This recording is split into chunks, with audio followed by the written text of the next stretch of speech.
ये दैवयोग है। कुछ अनसीन फोर्सेस, कुछ ईश्वरीय कार्य संपूर्ण भारत में इस्लामी आतताइयों के खिलाफ लड़ने वाले लाखों लोग हैं, इतिहास के गर्त में समा गए। कुछ नाम हैं जो बहुत उजाले में हैं, जिन पर सबकी दृष्टि है।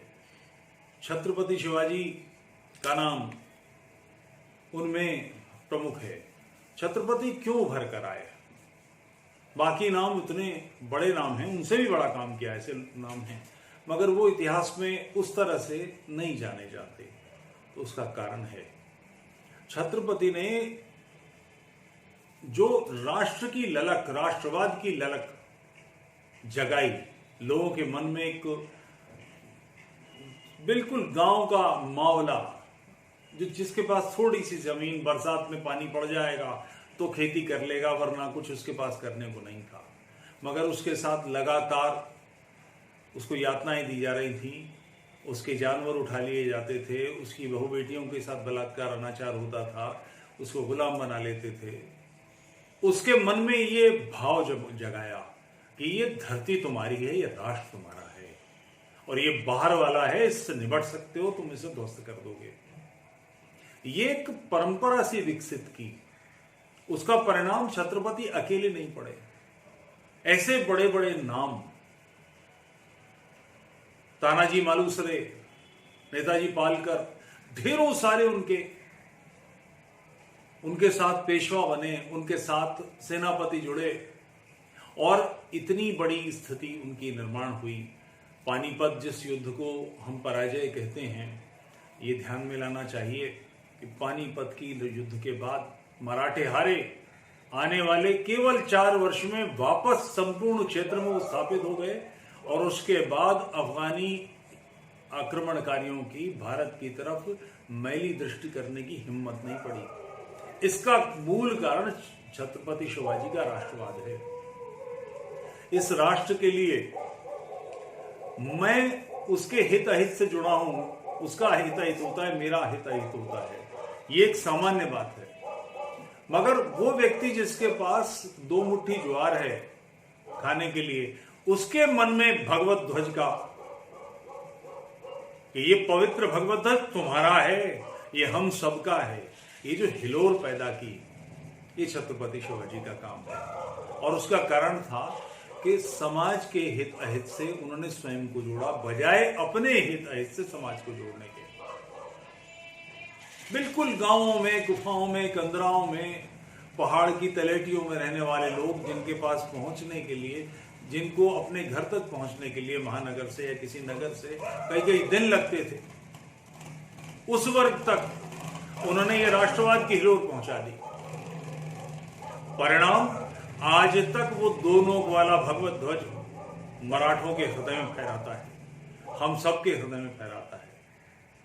राष्ट्र तुमसे बनता है, राष्ट्र एक आर्थिक सत्ता है। इस बात को समझे बगैर छत्रपति शिवाजी के महत्व को नहीं समझ सकते। आर्थिक सत्ता यानी राष्ट्र नष्ट होगा, हमारी रोटी छीनेगी। राष्ट्र प्रबल होगा तो हमारा जीवन उन्नत होगा। हम सबके हित अहित, राष्ट्र के हित अहित से जुड़े हैं।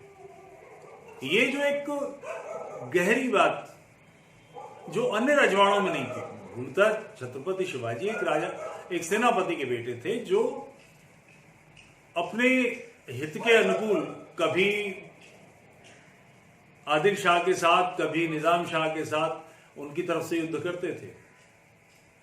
परित्यक्त थी इनकी मां, इनको छोड़ दिया था, इनके पिता ने लगभग इग्नोर्ड थी। मां ने, जीजाबाई ने बनाया, और छत्रपति शिवाजी ने, इसके बावजूद कि मर्सनरी थे उनके पिता, उन्होंने राष्ट्र से अपने आप जुड़ाव और समाज का राष्ट्र से जुड़ाव ये विकसित किया, और उसका परिणाम आया। मुगल सत्ता, जो अपने काल में अप्रतिम शक्तिशाली थी, उस मुगल सत्ता की बिल्कुल नींव से उसको खोदना शुरू किया। ये इतना बड़ा पिरामिड ढहना शुरू वहीं से हुआ है। नतीजा, आज मुगल परिवार के लोग कलकत्ता में बैठकर चाय का ठेला लगाते हैं। उस परिवार की महिलाएं, सार्वजनिक कुछ साल पहले का स्टेटमेंट है, उनका हाथ जोड़कर उन्होंने कहा था कि हमारे पूर्वजों ने हिंदुओं के साथ जो पाप किया है, हिंदुओं हमें क्षमा कर दीजिए। ये यूं ही नहीं हुआ। ये जो पिरामिड था, ये जो अनंत शक्तिशाली, अप्रतिम शक्तिशाली, परम तेजस्वी मुगल सत्ता ढेर हुई, तो उसकी ढेर में, इसकी नींव में जो बारूदी सुरंग बिछाई, वो छत्रपति शिवाजी ने बिछाई। और उसको बिछाने के लिए उनके जो मावले तैयार हुए, जो गांव के लोग, पर्वतों में रहने वाले लोग तैयार हुए, वो इस कारण कि उनके मन में ये बात आई कि छत्रपति शिवाजी मतलब मेरा बड़ा भाई, मेरा चाचा, मैं मरूंगा तो मेरी चिंता ये करेंगे। एक दूसरे से रल मिल के तैयार हुए, अद्भुत योद्धा निर्माण हुए। वो लोग जिनको कोई जरा सा डांट दे तो पसीने पसीने हो जाते थे, वही तेजस्वी सिंह बने। इस राष्ट्र को नर्चर करना, राष्ट्र तक समाज को ले जाना, समाज को राष्ट्र से जोड़ना, उसके हित अहित से जोड़ना, ये छत्रपति शिवाजी का एक अद्भुत काम है, बड़ा काम जो उन्होंने समाज के लिए किया। और एक परंपरा तैयार हुई। नेताजी पालकर मुसलमान हो गए, औरंगजेब ने मुसलमान बना दिया। शाहू जी से, उनके पुत्र से वो आकर कहते हैं कि प्रभु मुझे मनुष्य बना लीजिए, यानी मैं मुसलमान हो गया हूं, ये बात मुझे मनुष्य बना लीजिए, अपना लीजिए। मुगल मनसबदार पैरों में सर रख के कह रहा है। ये जो एक ललक है अपने समाज की, ये उन्होंने तैयार की।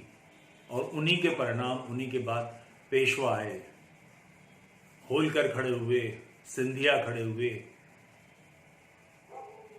बड़े लोग निर्माण किए।